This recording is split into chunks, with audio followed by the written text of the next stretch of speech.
Nous sommes bien aujourd'hui, le dimanche 25 mai 2025. Je rends gloire à Dieu pour ce jour qu'il nous accorde. Chers frères et sœurs africains, jeunes garçons, jeunes filles, venant et parlant un peu de notre Afrique. Celui qui voudra apprendre la malcause, à injurier de sorte à offenser, à blesser profondément son prochain, qu'il vienne dans l'AES. Vous savez, même les bébés, les nouveaux-nés AES naissent tous injurieux. Bien sûr, c'est une vérité qui fait mal, mais il faut le dire. Vous savez, aujourd'hui, la Côte d'Ivoire est en train de montrer à la face du monde entier ce qu'est une vraie révolution, une vraie indépendance économique, car les autorités de ce pays cherchent à faire travailler leur peuple, ce qui force aujourd'hui l'admiration des grandes nations telles que la Chine, les États-Unis, la Russie, la Chine, la France, etc. La Côte d'Ivoire aujourd'hui est en train d'être montrée comme un exemple. Elle est aujourd'hui la nation la plus respectée de l'Afrique de l'Ouest, dont beaucoup de gens parlent dans le monde. Et cela suscite la jalousie de certaines nations qui n'arrivent pas à prospérer comme ce qu'est aujourd'hui la Côte d'Ivoire. Vous savez, la révolution dont nous présentent les nations de l'AES consiste à acheter des armes pour les donner à leurs civils afin qu'ils s'entretuent pour préserver le pouvoir, des putschistes au pouvoir. On ne parle pas de démocratie, on ne parle pas de liberté d'expression.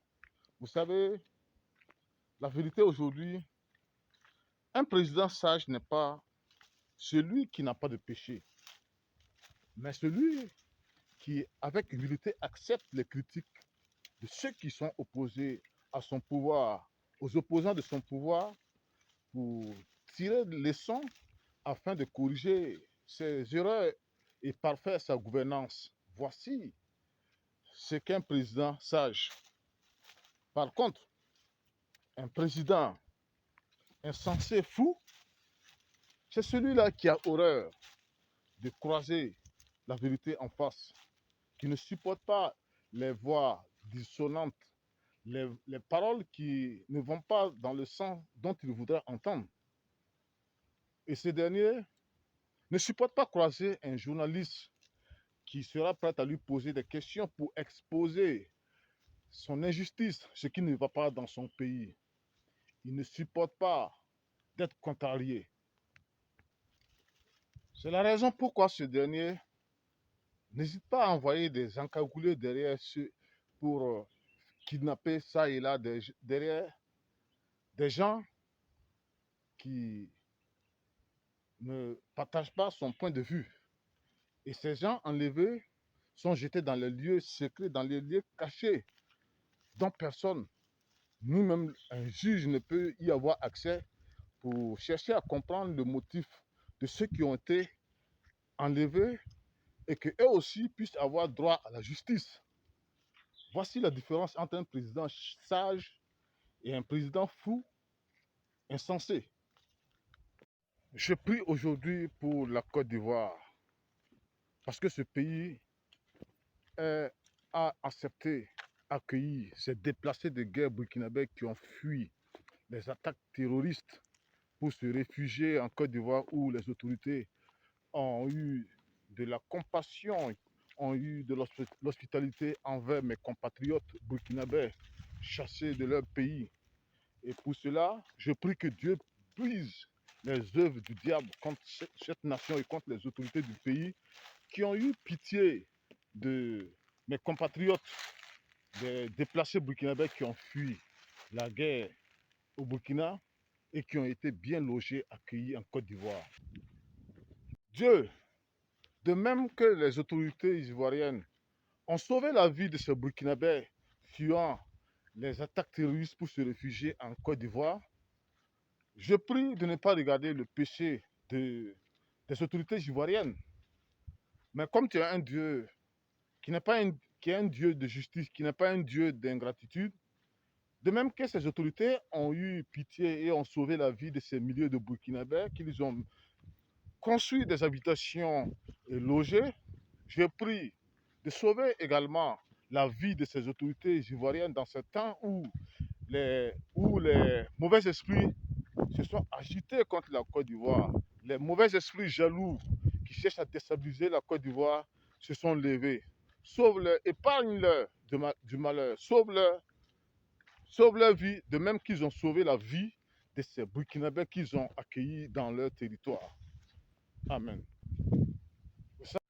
Vous devez également comprendre que je suis très prudent à l'égard de l'homme politique qui change à tout vent de veste comme un caméléon.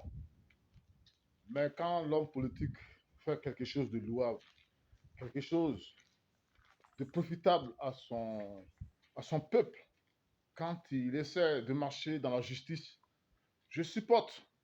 Vous savez, les autorités ivoiriennes ont fait quelque chose de grand.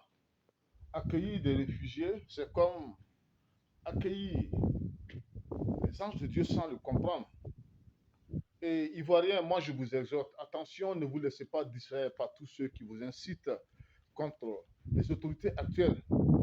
Et je vais également prier les autorités ivoiriennes actuelles de permettre à tout Ivoirien qui n'a pas de double nationalité de pouvoir se présenter aux élections si ce dernier désire être candidat. Et vous savez, quand, quand on est transparent dans tout ce qu'on fait, on n'a pas à craindre. Je vais vous dire une chose. Aucun candidat ne pourra battre, écoutez bien, aucun candidat ne pourra battre celui qui fait élever la Côte d'Ivoire aujourd'hui au rang des nations les plus respectées dans le monde. On n'a pas besoin de sacrifier des vies humaines ou faire des sacrifices de chameaux pour chercher à rester au pouvoir. Ivoirien, ce qui se passe actuellement, que ce soit les troubles au plateau, que ce soit les manifestations, les, les germes de manifestations que nous voyons aujourd'hui en Côte d'Ivoire, ce n'est pas étrange. Parce que les œuvres du diable se manifestent. Et vous savez, actuellement, les mauvais esprits ont compris qu'avec les armes, ils ne pourront pas parvenir à leur fin. Voilà pourquoi ils incitent la population à se révolter contre le peuple. Voici pourquoi les brûlures de marchés comme à Djamé et autres. Donc, chers frères et sœurs ivoiriens, méfiez-vous, ne vous laissez pas distraire. La Côte d'Ivoire aujourd'hui est le pays qui force l'admiration des grandes nations. Demandez-vous pourquoi.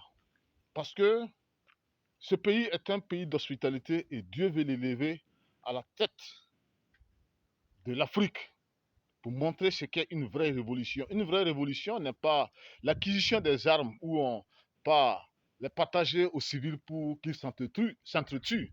Mais pour la vraie révolution, c'est le travail qui est constaté aux yeux du monde entier. Que Dieu bénisse la Côte d'Ivoire. Que tous les mauvais esprits accompagnés de ces faux serviteurs corrompus, de ces faux prophètes qui manigancent, soient tous couverts de honte. Amen.